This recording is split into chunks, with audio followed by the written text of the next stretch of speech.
नमः सिद्धेभ्यः। ओम नमः सिद्धेभ्यः। ओम नमः सिद्धेभ्यः।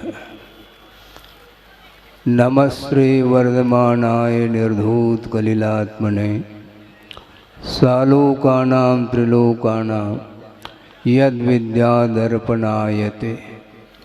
अहिंसा परमो धर्म की, महावीर भगवान की। प्रातः स्मरणे परम पूजाचार्य गुरुवर श्री विद्यासागर जी मुनि महाराज की जय। पूज्याचार्य गुरुवर श्री समय सागर जी महाराज की, समस्त आचार्य संघ की। आगम के माध्यम से बहुत सारा विषय जो सूक्ष्मता को लेकर के वर्णन मिलता है आगम में, और वह आगम की रचना दिव्य ध्वनि के आधार से गर्नर परमिष्टि के द्वारा आगम की रचना होती है, और वह द्वादशांग धीरे धीरे काल के प्रभाव से समझ लो, और अपनी अपनी योग्यता को लेकर के कर्म के उदय के कारण वह श्रुत रास को प्राप्त होता हुआ आया। लेकिन वस्तुतः क्षीर सागर का वह जल, और उसी में से एक मान लो आपने लोटा भर करके ले आए, तो वह जल कहाँ का माना जाएगा? क्षीर सागर का ही जल माना जाता है।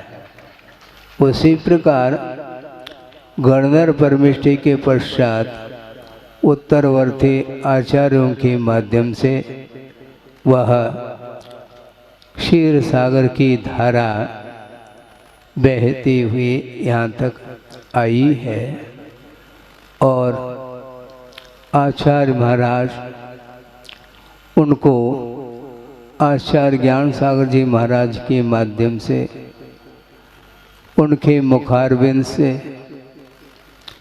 और उनके अनुभव के माध्यम से जो आचार्य गुरुदेव को प्राप्त हुआ, बहुत अद्भुत पुण्य का उनका योग रहा। और उन्होंने आचार्य ज्ञान सागर महाराज को उनके उपस्थिति में भी और उनके समाधिस्थ होने के उपरांत भी उनको हृदय में बिठाया, और निर्भीक होकर के और निर्भीकता के साथ ज्ञान का अर्जन करते हुए, और जो ज्ञान सागर महाराज जी के माध्यम से प्राप्त जो रत्नत्रय, उसकी निर्दोष आराधना करते हुए निर्मल परिणाम के माध्यम से रत्नत्रय को निर्मल बनाया है। और अपने जीवन काल में जो ज्ञान का अर्जन उन्होंने किया है, अब शायद ही कोई भी कर सकेगा। हमारे पास है क्या? आप लोग कहते हैं कि महाराज आप भी हमें सूत्र दे दो। सूत्र की रचयिता आचार्य हुआ करते हैं, और उन्होंने जो सूत्रों का निर्माण किया है, उसमें से किसी भी सूत्र को आप अपने बुद्धि का विषय बना लो, और उपयोग के माध्यम से उन सूत्रों की आराधना, उन सूत्रों की गहराई तक पहुंचने का पुरुषार्थ हमें भी करना है, और आप लोगों की भी करना है। बहुत अद्भुत विषय है, और पूज्यपाद स्वामी ने यह स्पष्ट किया है। प्रसंग धर्म ध्यान का है, वह आप लोग सर्वासिद्धि का अवलोकन कर सकते हैं। मुझे वह प्रसंग स्मरण में आ रहा है। कहाँ तक मैं आपके सामने रख पाऊँ यह अलग वस्तु, किंतु क्षोभम है आपके पुण्य के उदय से शायद वह भाव आपके सामने रख पाऊंगा। आज्ञा विषय धर्म ध्यान का प्रसंग है। पूजपा स्वामी कह रहे हैं कि उपदेष्टु अभावात, क्या कहा, उपदेष्टा का अभाव। ये ध्यान रखें, वे स्वयं अपने आप को भी उपदेष्टा के रूप में नहीं मानना चाहते हैं।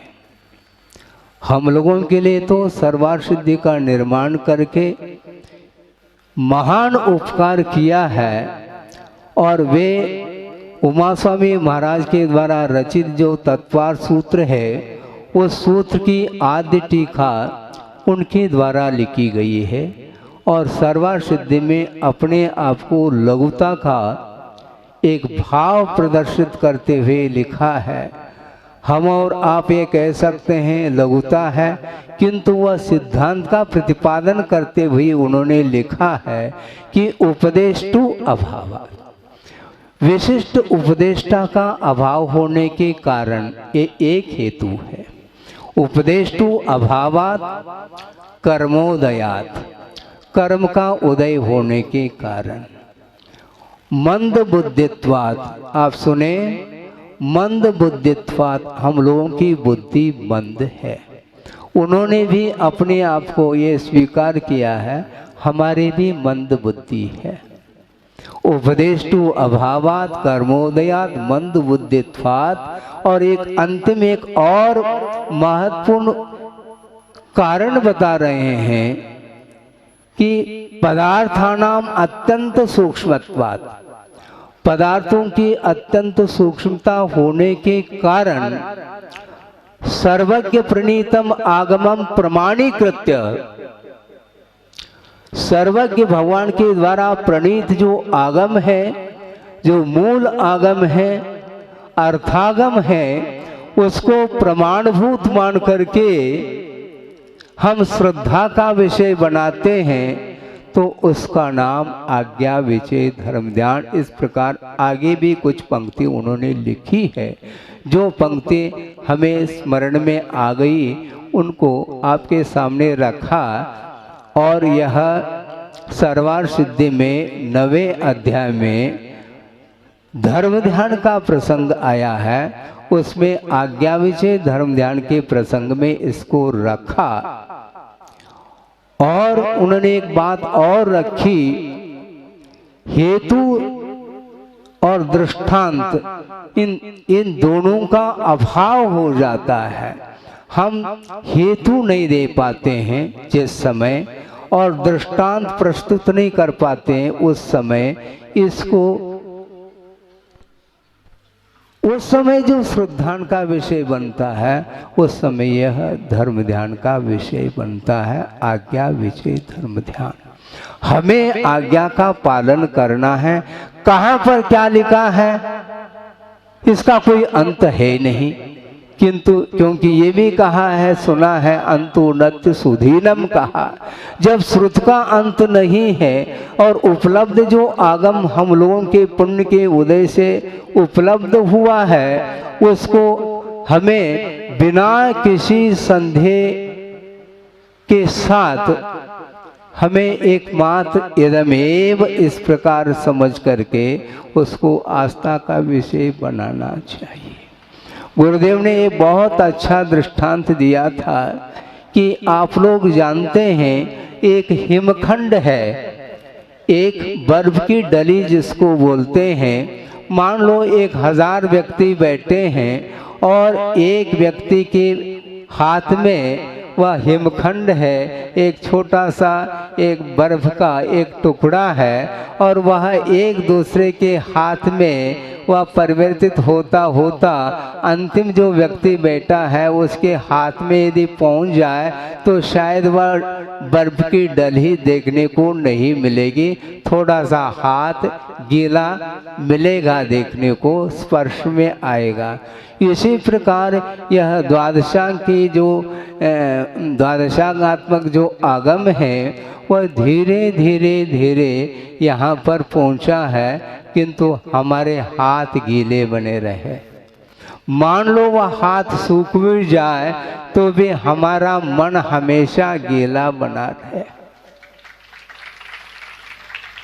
प्रत्येक व्यक्ति का मन यदि शीतलता का अनुभव करता है तो निश्चित रूप से उसके हृदय में वह आगम विद्यमान है, ऐसा मैं समझता।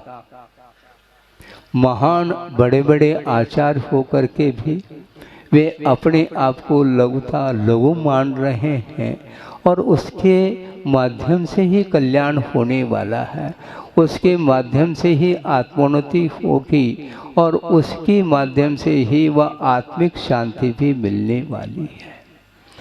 भौतिक युग में शारीरिक सुख के साथ संसारी प्राणी चल रहा है, और शारीरिक भूख मिटने के उपरांत भी उसकी मानसिक भूख बनी रहती है, और उसकी पूर्ति के लिए वह क्या पुरुषार्थ कर रहा है उस क्षेत्र में आप लोगों को सबको ज्ञात है। गुरुदेव ने कहा था, ये संसार का जब तक अंत नहीं होगा तब तक यह तुलनात्मक ही सुख मिलने वाला है आपको। अतुलनीय जो सुख है, आत्मिक सुख, वह शुद्ध परमेष्टि को प्राप्त होता है। अरहंत अवस्था में केवल ज्ञान प्रकट हुआ है, और केवल ज्ञान की दृष्टि से चाहे वह तीर्थंकर का केवल ज्ञान हो, अथवा सामान्य केवली का केवल ज्ञान हो, अथवा शुद्ध परमेष्टि का केवल ज्ञान हो, केवल ज्ञान में कोई भी अंतर नहीं है, क्योंकि ये ज्ञान क्षयिक ज्ञान माना जाता है। ज्ञानावरणी कर्म के क्षय के कारण ही केवल ज्ञान उपलब्ध होता है, और उस केवल ज्ञान में ऐसा कोई भी ज्ञेय वस्तु पदार्थ नहीं है जो वह केवल ज्ञान का विषय नहीं बन रहा हो। अतीत, अनागत और वर्तमान समय संबंधी इन तीनों काल संबंधी अनंत पदार्थों के अनंत पर्यायों को और उनके साथ गुणों का जो संबंध है, यानी प्रत्येक द्रव्य के भीतर जो अनंत गुण हैं, उन गुणों संबंधी भी पर्यायों के साथ एक समय में वे केवल ज्ञानी युगपत जानते हैं, बल्कि जानते नहीं, किंतु दर्पणायते, ऐसा कहा। दर्पण के समान उस केवल ज्ञान रूपी दर्पण में वे सारे के सारे पदार्थ अवतरित हो रहे हैं, और दिव्य ध्वनि के माध्यम से गणधर परमेष्टि ने उस दिव्य ध्वनि की जो गहराई है, जो विराटता है, उसको अपनी बुद्धि के माध्यम से उसको धारण करके उसको द्वादशांग का रूप दिया है। और दूसरी बात यह है कि यह द्वादशांग जिसको हम क्षीर सागर बोल रहे हैं, किंतु केवल के सामने वह क्षीर सागर भी एक बूंद के समान दिखाई देता है। आप सोचिए, गुरुदेव ने एक बार कहा था, हम और आपको जिज्ञासा जो उत्पन्न होती है वह स्वाभाविक है, बहुत बड़ी बात नहीं है, किंतु द्वादशांग के धारक जिन्होंने द्वादशांग की रचना की है, ऐसे गणधर परमेष्टि को भी जिज्ञासा उत्पन्न होती है। उस जिज्ञासा का समाधान केवल ज्ञान होने के उपरांत ही संभव है, उसका समाधान। आप सोचिए, क्योंकि केवल ज्ञान में यह शक्ति है, चेतना चेतनात्मक, मूर्ता मूर्तात्मक जो द्रव्य है, उन द्रव्यगत अतीत, अनागत और वर्तमान संबंधी अनंतानंद पर्यायों को एक साथ जानने की क्षमता एकमात्र केवल ज्ञान में है। किंतु एक महत्वपूर्ण बिंदु आपके सामने रखी जा रही है, मेरा यह विषय नहीं, आगम में जो आया है उसको ही आपके सामने बात रख रहे हैं। गुरुदेव ने ये कहा था, क्योंकि मेरे पास था क्या, जो कुछ भी सर्वांगीण जो हमें वर्तमान में जो क्षोभम उपलब्ध हुआ है वो एकमात्र गुरुदेव का ही उसमें उनके आशीर्वाद के माध्यम से जितना हम अपने बुद्धि से प्राप्त कर पाए हैं वह प्राप्त कर पाए, किंतु इसके उपरांत भी उनका ये कहना है कि धैर्य रखो, घबराना नहीं। वातावरण भय की उदीर्णा करने वाला वातावरण सामने आ सकता है, किंतु धैर्य यदि आप रखते हैं निश्चित रूप से कोई भी बाधा उपस्थित नहीं होने वाली है।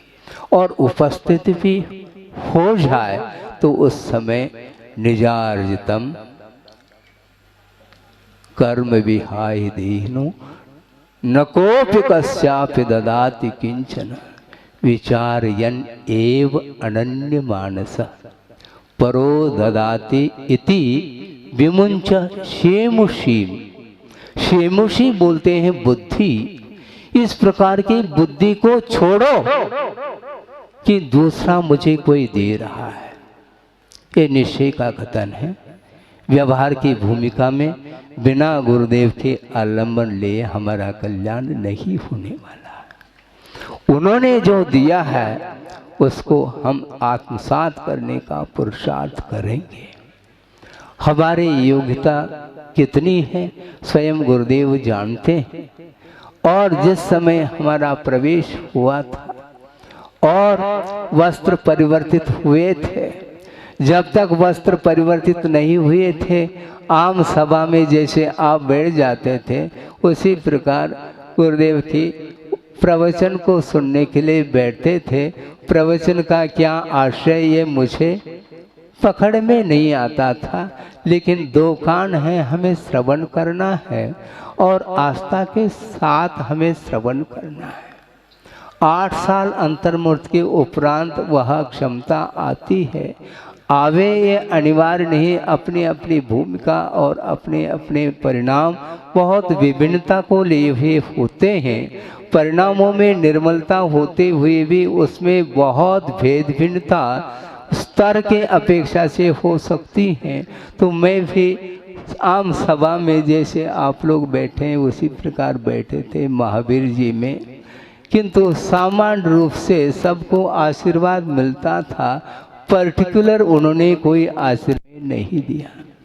नमोस्तु करने के लिए चले जाते हैं तो जनता जा रही है, उसी प्रकार हम भी उसमें शामिल है तो सामान्य रूप से सबके लिए आशीर्वाद मिल रहा था, उसी प्रकार अपने को भी मिला, किंतु कोई वार्ता नहीं हुई। क्योंकि वार्ता क्यों होगी? उपदेश तो आम सभा के लिए है और व्यक्तिगत जो कुछ भी है वो वार्ता नहीं करना चाहते हैं। कहाँ तक वो समय देंगे। किंतु जिस समय वस्त्र का परिवर्तन हुआ और उनके द्वारा उस समय उनके सदस्य के रूप में उपस्थित हुए, उपदेश मिलता था वो तो मिल ही रहा है। जितने भी ब्रह्मचर्यों का समूह था उस समूह में ही मैं बैठा था, अकेला था हूँ नहीं। वहाँ पर भी एक समूह है और समूह में ही वह अध्ययन कराते रहे और उस समय हम सुनते सुनते आए और मंगलाचरण उन्होंने किया। वस्त्र परिवर्तन होने के उपरांत तत्पर सूत्र का उच्चारण उन्होंने बाद में कराया। यंद सदवंदियानम तिहुवन हिद मधुर विशद वक्कानम अंतातीत गुणानम नमो जिनानम जद भवानम। इस प्रकार उन्होंने उच्चारण किया और एक बार उच्चारण उन्होंने किया, हमसे उच्चारण बन नहीं रहा। इस प्रकार बार बार मेरे विचार से 8-10 बार उन्होंने रिपीट किया हो और बीच में उन्होंने कहा ठीक से उच्चारण करो। तो अब ठीक से उच्चारण करो, अब क्या ठीक और क्या गैर ठीक मुझे ज्ञात ही नहीं। मैं क्या ठीक से उच्चारण करूं? फिर भी वो कह रहे हैं जी ठीक से करने का प्रयास करूंगा। हमने कोई उत्तर नहीं दिया क्योंकि उत्तर ठीक नहीं माना जाता। वो जो कह रहे हैं उसको स्वीकारता देनी चाहिए। जी प्रयास करूंगा, मन में सोच रहा हूँ। और मैं बार बार उच्चारण किया। धीरे धीरे वह उच्चारण सुधरता गया। अर्थ ये है उस समय वस्त्र परिवर्तन करने के उपरांत मेरे हाथ में क्या दिया गया था? एक छुल्लक जी थे और उन्होंने एक पतली सी किताब, कौन सी? नहीं, अभी सिद्धांत की बात मत करो। हाँ, उसमें नहीं 24 ठाना भी नहीं, ना 34 ठाना, कोई ठाना आना न कुछ भी नहीं। हम जानते नहीं ठाना क्या है। सुनो, मैं कह रहा हूँ एक पतली सी किताब है और उसमें प्रभु पतित पावन की विनती है। और शायद उसमें 12 भावना भी जो भोदरदास कृत शायद वो है, राजा राणा छत्रपति, शायद उसमें इस प्रकार के कुछ विषय उस पतली सी किताब में देखने को मिली थी और उसको मुझे दिया गया। क्यों दिया गया? कारण इसमें क्या है? कारण ये है, समय ज़्यादा न हो, वैसे 9:35 हो रहे हैं, बहुत संक्षेप कर रहा हूँ कि इसलिए दिया गया कि अभी तुम्हें भाषा का कोई ज्ञान नहीं है। कहा उन्होंने कुछ नहीं, किंतु अनुमान तो होता ही है क्योंकि नर्सरी का छात्र है और यमे की किताब रख दो, उनके हाथ में दे दो, कोई औचित्य नहीं है। इसलिए उस नर्सरी में प्रवेश जो किया है जिसने, उस छात्र के लिए वह पतली सी किताब हाथ में पकड़वा दी और एक सूत की माला दे दी है, चांदी सोने की नहीं, हाँ सूत की, हाँ जो मंदिर वगैरह में फुट्टी पर टांगी जाती है। और वही जो है ना, हाँ उसमें मनिया भी नहीं सरकती, गांठ है उसमें, और उसको लेकर के हम जाप कर रहे हैं। और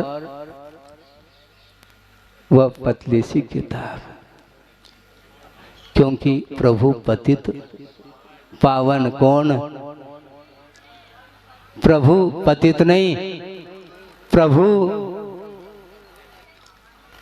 पतित को पावन करने वाले हैं। मैं अपावन, प्रभु बोलो तो, हाँ प्रभु पतित पावन, मैं अपावन, चरण आयो शरण जी, यो विरद आप निहार, स्वामी मेट जामन मरण जी। हाँ, ये पुनः वह पंक्ति आज आपके सामने रखी है। अर्थ ये है कि मैं नर्सरी का छात्र था और उस समय अंगूठा छाप है, लेकिन ये ध्यान रखो अंगूठा छाप तो है किंतु कहाँ पर छापना यह भी बुद्धि का विषय नहीं बन रहा था। और आज यहाँ तक गुरुदेव ले आए हैं। आगे मैं ज़्यादा कुछ नहीं कहना चाहता, समय आपका हो रहा है कि वस्तुतः संसारी प्राणी संसार में जब तक रहेगा तब तक अपने आप को पतित का अनुभव करता है और पावन बनने के लिए ही हमें कटिबद्ध होना है, पुरुषार्थ करना है। सही दिशा की ओर पुरुषार्थ जब तक हम नहीं करेंगे, जब तक पुरुषार्थ में समीचीनता नहीं आएगी, तब तक हमारा कल्याण संभव नहीं है। आत्म कल्याण करने के लिए एकमात्र परमार्थ भूत देव शास्त्र और गुरु का आलम्बन लेकर के भव समुद्र से हम पार हो सकते हैं। और हो इस पवित्र भावना के साथ अहिंसा परमो धर्म की जय। बोधि समाधि परिणाम शुद्धि स्वात्मोपलब्धि शिव शोक सिद्धि चिंता मणिम चिंतित वस्तुदाने त्वाम वंद मानस्य ममास्तु दे। परम पूजाचार्य गुरुवर श्री विद्यासागर जी मुनि महाराज की जय। ओम नमः सिद्धेभ्यः ओम नमः सिद्धेभ्यः। ओम नमः सिद्धेभ्यः। नमः श्री वर्धमानाय निर्धूत कलिलात्मने सालोकानां त्रिलोकानां यद विद्या दर्पणायते। अहिंसा परमो धर्म की महावीर भगवान की प्रातः स्मरणी परम पूजाचार्य गुरुवर श्री विद्यासागर जी मुनि महाराज की पूज्य नवाचार्य आचार्य समय सागर जी महाराज की जय। आचार्य संघ की जय। आर्यका संघ की जय। प्रति समय परिणाम उत्पन्न होते हैं आत्मा में अर्थात जीव में। वो परिणाम निश्चित रूप से पूर्ववत कर्म के उदय को लेकर के और बाहरी जितने भी कर्म फल के लिए कारणभूत जो सामग्री है, विशेष सामग्री, उनके निमित्त को लेकर के नए सिरे से परिणाम उत्पन्न होते हैं और कर्म का आश्रव निरंतर होता रहता है। उस आश्रव को रोकना आसान नहीं है। एक बात ये है कि आगम के अनुरूप हम सोचते हैं, कुछ ऐसे भी संसार में अनंतानंत जीव हैं बिना पुरुषार्थ के उत्पन्न होते रहते हैं। इसलिए गुरुदेव ने स्वाध्याय के दौरान, तत्व चर्चा के दौरान ये बात रखी है और बहुत यह निरंतर इस विषय को ध्यान में रखते हुए हमें चलना चाहिए कि जीव का जो विकास होता है वह बुद्धिपूर्वक भी होता है और अबुद्धिपूर्वक भी जीव का विकास होता है और अंतर अंतर मुहूर्त में ऑटोमेटिक परिणामों में परिवर्तन होता रहता है, जिसको लेशा भी कह सकते हैं। और अंतर मुहूर्त वर्तनी व लेशा होती है। कषाय के साथ संबंध रखने वाली जो योग की प्रवृत्ति है उसका नाम लेशा, ऐसा आगम में उल्लेख मिलता है। इसलिए ये परिणाम निरंतर नहीं चाहते हुए भी परिणाम होंगे और निगोद पर्याय में जिस जीव का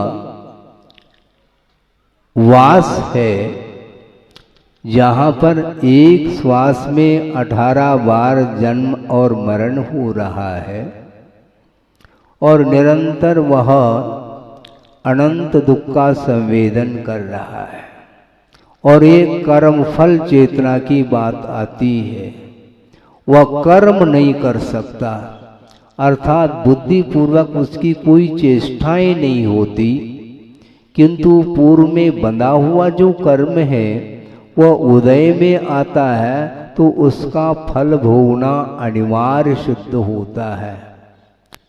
वह फल निश्चित रूप से भोगेगा और प्रतिकार के भाव हो सकते हैं, किंतु प्रतिकार वह चेष्टा के माध्यम से नहीं करता। जैसे समझने के लिए एक वृक्ष खड़ा है और भिन्न भिन्न ऋतुओं में जो भी वातावरण निर्मित होता है उस बीच में वह खड़ा है और वह दौड़ नहीं सकता। देखा आपने वृक्ष दौड़ रहा हो। ये बात अलग है कि आप ट्रेन में बैठे हैं तो ऐसा लगता है कि वृक्ष भाग रहे हैं, किंतु एक वह अलग परिणति है।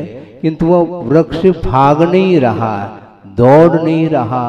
और मान लो एक कृषक है जिसके हाथ में कुल्हाड़ी है और उस कुल्हाड़ी के माध्यम से उस वृक्ष को काटने के उद्देश्य को लेकर के उसके पास पहुंचा है और उस कुल्हाड़ी का वह प्रहार कर रहा है और प्रति प्रहार का संवेदन उस वृक्ष को हो रहा है अनंत दुख का संवेदन वह कर रहा है, आपको कोई भी संवेदन दिखाई नहीं देता उसका।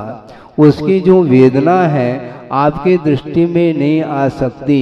समझने के लिए एक चींटी है, उसके ऊपर किसी का पैर पड़ जाता है तो छटपटाहट उसको होती है। इस प्रकार की कोई भी एक्टिविटी उसमें देखने को नहीं मिलती वृक्ष में। इसके उपरांत भी कर्म का वह फल भोग रहा है और निरंतर भोगते हुए भी एक वस्तु का परिणमन है, नहीं चाहते हुए भी परिणामों में अंतर आता है, कभी तीव्र कभी मंद, कभी तीव्र और कभी मंद। इस प्रकार वह परिणाम की ये परिणति चलती रहती है। तो उसमें मान लो उसके परिणाम मंदता को लेकर के हैं, उस समय ऐसा योग ऑटोमेटिक हो जाता है कि वह वहां से निकल करके मनुष्य पर्याय को प्राप्त कर लेता है। तो मनुष्य पर्याय को उसने प्राप्त कर लिया है, इसलिए अतीत के कोई संस्कार होंगे इसलिए प्राप्त कर लिया है, ऐसा कुछ भी नहीं। संस्कार काम नहीं करते ऐसा नहीं कहना चाहता हूँ, जहाँ पर काम करते हैं वहाँ पर तो करते हैं, किंतु सर्वत्र संभव नहीं है। और अनादिकाल से उस निगोध पर्याय में ही उसका वह परिणमन चल रहा है। तो ऐसी स्थिति में उसके विकास के लिए कौन सा ऐसा प्रसंग बना जिसके माध्यम से वह ऊपर उठा है? नहीं उठा। 923 आप पढ़ते हैं आगम में, 923 जीव ऐसे हैं जिसका जन्म कहाँ पर हुआ है? वो निगोध से निकले हैं, अभी तक एक बार भी अतीत काल में त्रस पर्याय को प्राप्त जिसने नहीं किया है और प्रथम बार वह पर्याय को प्राप्त कर रहा है और उसमें भी चक्रवर्ती के पुत्र बन रहे हैं। इसमें दो मत मिलते हैं, हमने भी सुना है गुरु के मुख से कि एक मत वह है निगोध से डायरेक्ट निकल करके चक्रवर्ती के पुत्र न बन करके पहले गिजाई जिसको बोलते हैं इंद्रगोप, उस पर्याय को धारण कर लेते हैं जिसको 3 इंद्रिय बोलते हैं आप लोग। और 923 के 23 मान लो उत्पन्न हुए, उसके उपरांत उनका जन्म हो रहा है, चक्रवर्ती की वो पुत्र बन रहे हैं, ऐसा एक मत है। दूसरा मत ये है कि सीधा डायरेक्ट ही चक्रवर्ती की वो पुत्र बन रहे हैं और हम और आप पुरुषार्थ कर रहे हैं, नाक रगड़ रहे हैं, इसके उपरांत भी हमारा विकास नहीं हो पा रहा है। पुरुषार्थ निरंतर करते हुए भी विकास यदि नहीं होता है तो उसमें अपना उपादान ही मानना पड़ता है। उनका कौन सा उपादान होगा उन 923 जीवों का कि कोई भी पुरुषार्थ नहीं है, क्योंकि उसके पास सोच विचार करने के लिए मन नहीं है और मन के अभाव में असंगी अवस्था में उसका विकास हुआ। ये उसका स्वयं का ऐसा एक परिणमन है। तो इस प्रकार अबुद्धि पूर्वक भी विकास होता है और बुद्धि पूर्वक भी विकास होता है और बुद्धि पूर्वक भी विनाश होता है और अबुद्धि पूर्वक भी विनाश होता है। ये दोनों जगह हैं। आप चिंतन करेंगे, हो सकता है आपके भीतर जिज्ञासाएं उत्पन्न हो सकती हैं, इसका समय पर समाधान दिया जा सकता है। हमारा केवल इतना आशय है कि जीव का अनंत काल से यह परिणमन चल रहा है, अपने अपने परिणामों के माध्यम से उसका विकास और विनाश भी हो रहा है। तो इसलिए उस कर्म बंध से उस आश्रव की परंपरा को रोकने के लिए साधन कौन से हैं? आश्रव के लिए भी साधन है, हेतु हैं, तो उन आश्रव को रोकने के लिए भी हेतु हैं। तो आश्रव निरोधः संवरः ऐसा कहा, आश्रव का निरोध करना है। तो निरोध करने के लिए कितने साधन है महाराज? तत्पर सूत्र पढ़ लो। सगुप्ति, समिति, धर्म, अनुप्रेक्षा, परिचय जय, और चारित्रयी ऐसा कहा। ये हेतु परक सूत्र है। इन निमित्तों के द्वारा, इन हेतुओं के माध्यम से ही संवर होगा, अन्य कोई भी हेतु नहीं है, ऐसा स्पष्ट है। अब हम चलते हैं, आश्रव का निरोध करना है। करना है क्या नहीं करना है? हाँ। अब भूमिका के अनुरूप हम कथन करना चाहते हैं। सर्वप्रथम हम अनुप्रेक्षा की ओर चलें। अनुप्रेक्षा का अर्थ होता है निरंतर तत्व का चिंतन करना। इसके माध्यम से, अनुचिंतन करने से भी संवर हो जाता है, अर्थात आश्रव रुक जाता है। तो निरंतर संवर करने के लिए आप स्वतंत्र हैं क्या परतंत्र? या बोले, आप स्वतंत्र हैं क्या परतंत्र हैं? आप परतंत्र नहीं हो सकते, आप स्वतंत्र हैं।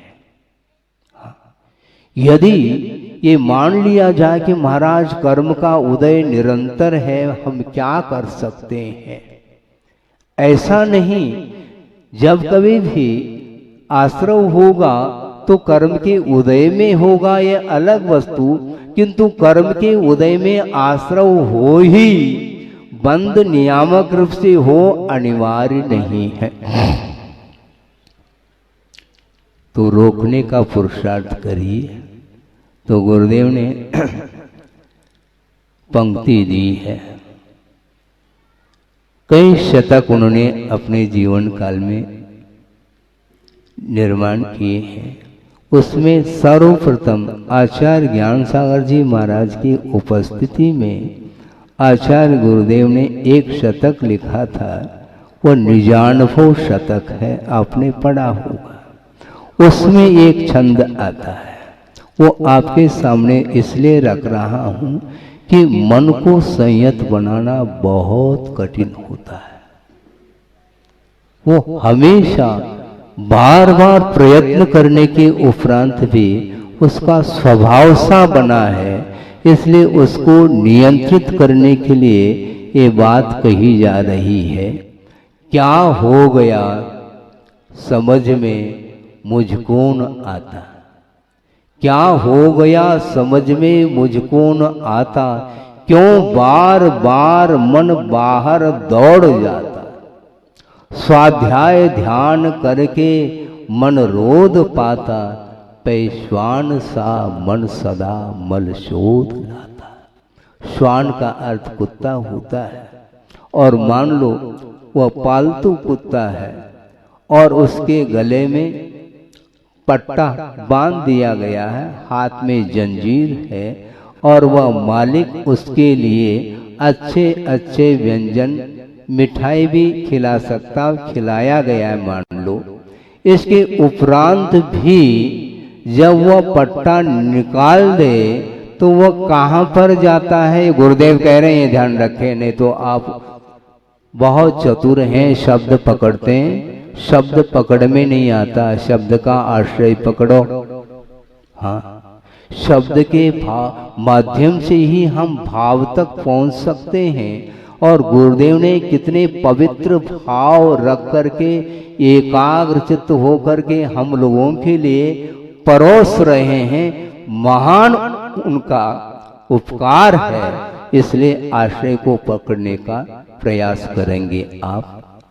उनका कहना ये है कि ये मन श्वान के समान है, स्वाध्याय ध्यान करके मन रोध पाता।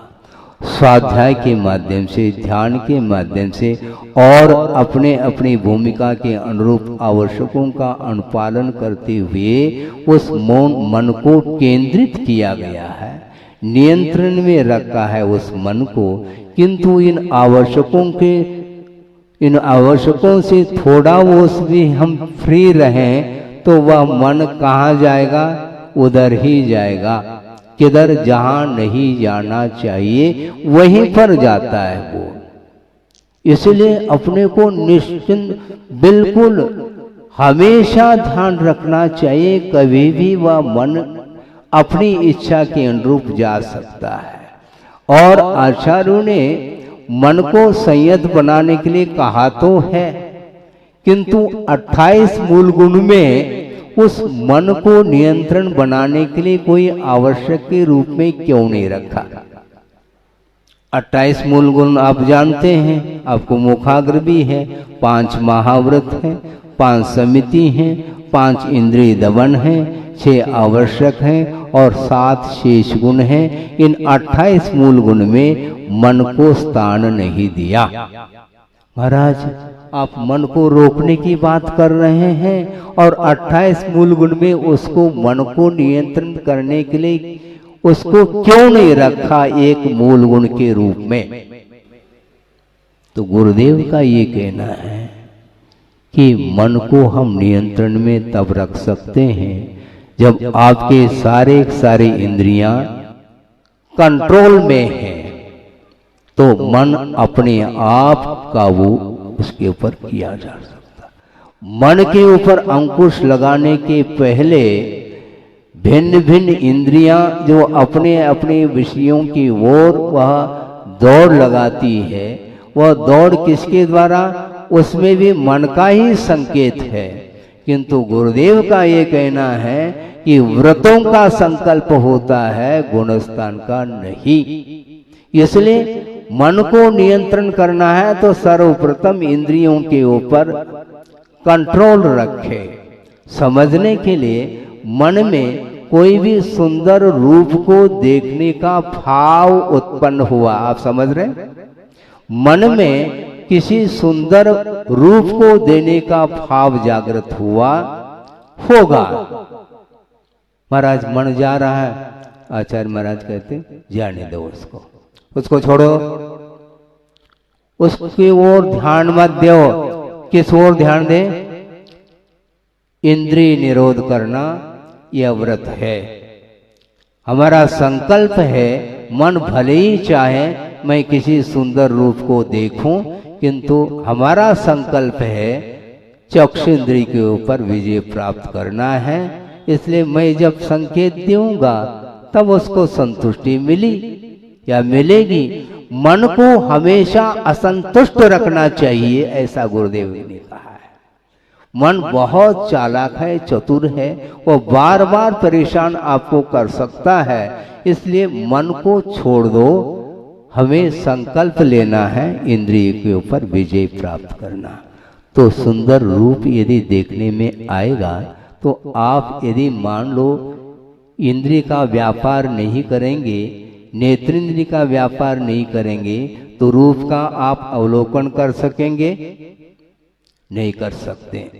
रात है, प्रकाश का अभाव है और आपकी आंखें खुली हैं, इसके उपरांत भी प्रकाश के अभाव में रूप का अवलोकन संभव नहीं, और प्रकाश के सद्भाव में रूप का अवलोकन संभव है, किंतु हमारा संकल्प है मुझे नहीं देखना।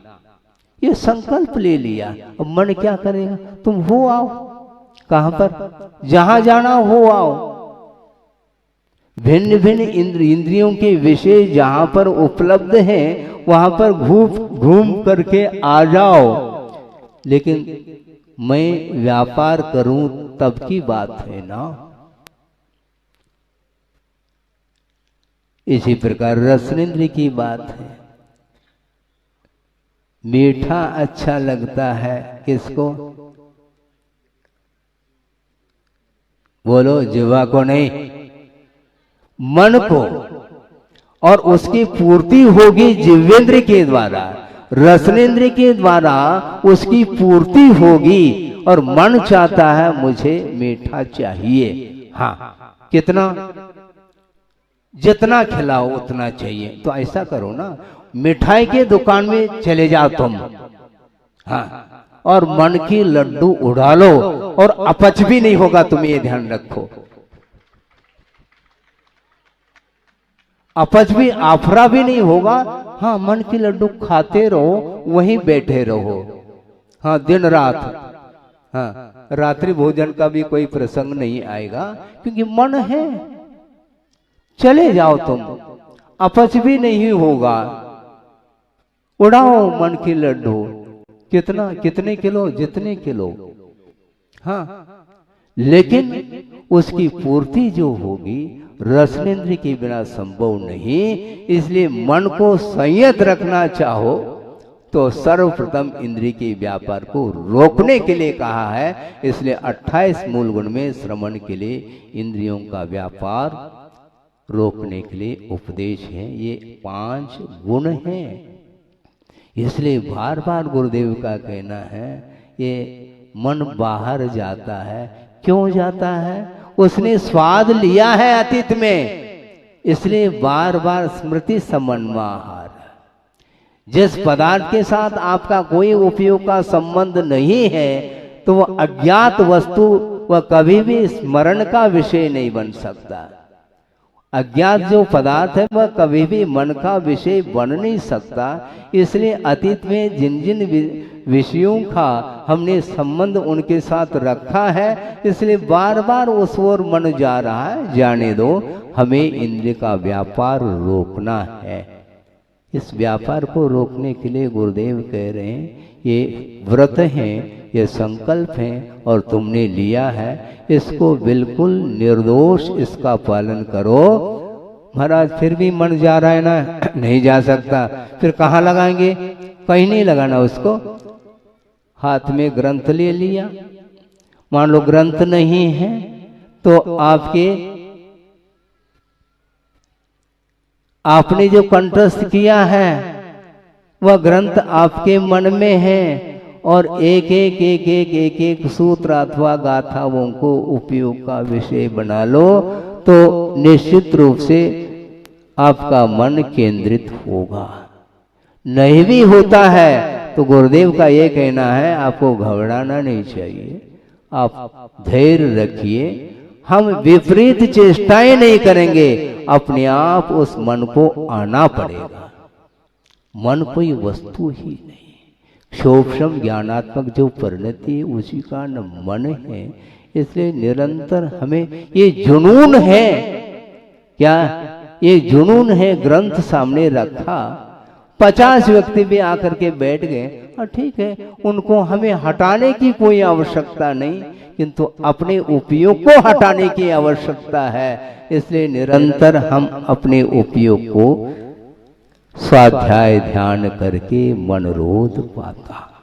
स्वाध्याय करो, ध्यान करो, स्वाध्याय करो, ध्यान करो, तत्व चर्चा करो, आपस में बैठ करके करो, जन संपर्क छोड़ करके करो। यदि मान लो जन कल्याण भी करना चाहते हैं तो हित की बात करो, उनके लिए उपदेश आदि दे करके उनको स्वरूप का बोध कराओ, यहाँ तक ठीक है।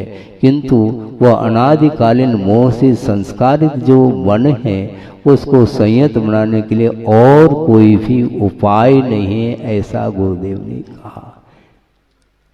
पैश्वान सा मन सदा मलशोध लाता। क्यों?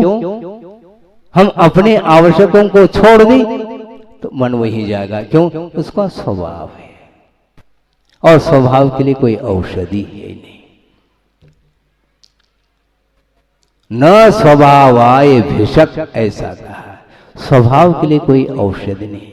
और स्वभावो दुरतिक्रमः, ऐसा भी कहा। स्वभाव का अतिक्रमण करना बहुत कठिन है। स्वयं ही अपने स्वभाव को हम परिवर्तित कर सकते हैं आगम के माध्यम से। गुरुओं के वचनों का पालन करते हुए एक अभी चर्चा चल रही थी, शुल्लकगण आए थे, प्रसंग बनाया था, में ये कहा कि जीवनोद्देश जिनादेश पालन अनुपदेश। जीवनोद्देश जिनादेश पालन अनुपदेश। जीवन का उद्देश्य होना चाहिए जिनेंद्र भगवान की आज्ञा का पालन करना जीवन का उद्देश्य, और वह भी अनुपदेश, बिना उपदेश के उस आदेश को हमें आत्मसात करना चाहिए। उपदेश देने की आवश्यकता बार बार न पड़े, जीवन का उद्देश्य बना ले, हमें जनादेश पालन करना। और जनादेश पालन करने का इसमें इतना रहस्य छुपा हुआ है कि भगवान वर्तमान में विद्यमान नहीं, किंतु भगवान के स्वरूप को प्रतिपादित करने वाले जो गुरु हैं, उनके वचनों को हम, उनके आज्ञा का पालन हम अक्षरशः करेंगे तो हमारा जीवन निश्चित रूप से धन्य होगा। बहुत अद्भुत।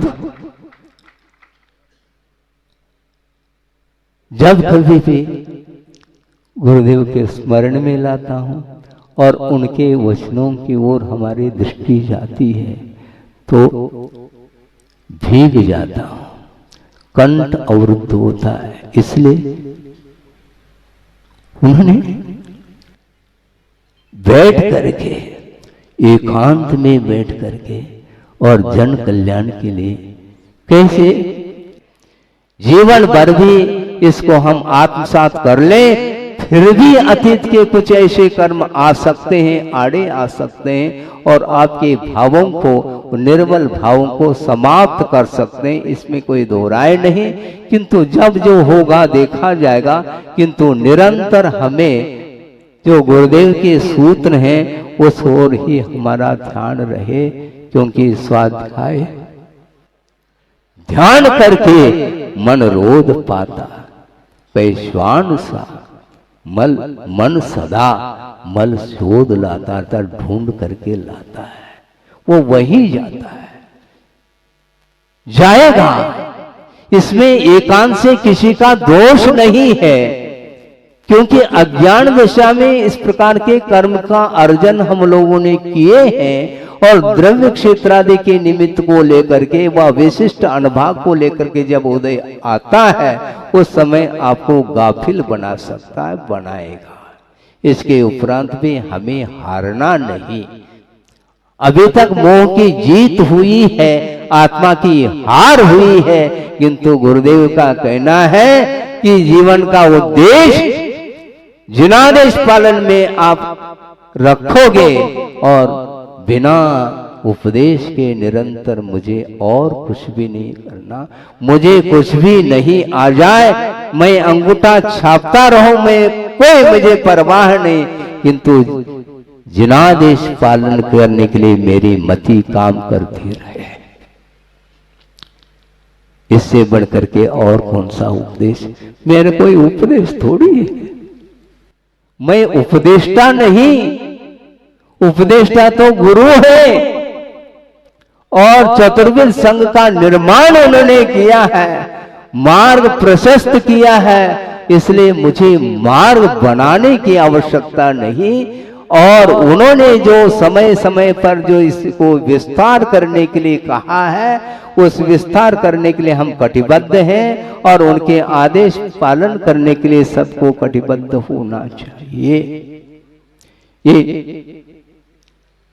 एक ही हाइकू पर्याप्त है, जनादेश पालन, जनादेश पालन। इस प्रकार निरंतर यह धारणा बनी रहे तो आपका निरंतर स्वाध्याय हो रहा है, ऐसा मैं मानता हूं।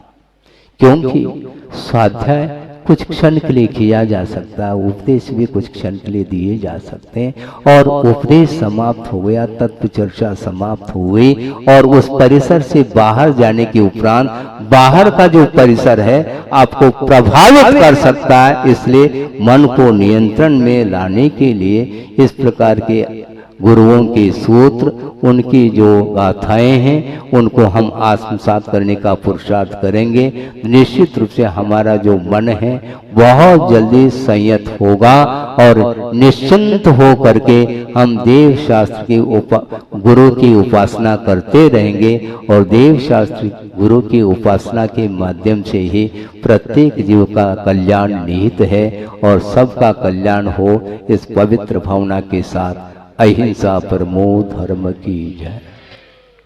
बोधि समाधि परिणाम शुद्धि स्वात्मोपलब्धि शिव सोप सिद्धि चिंतामणिम चिंतित वस्तुदाने त्वामंद मानस्य ममास्तुते।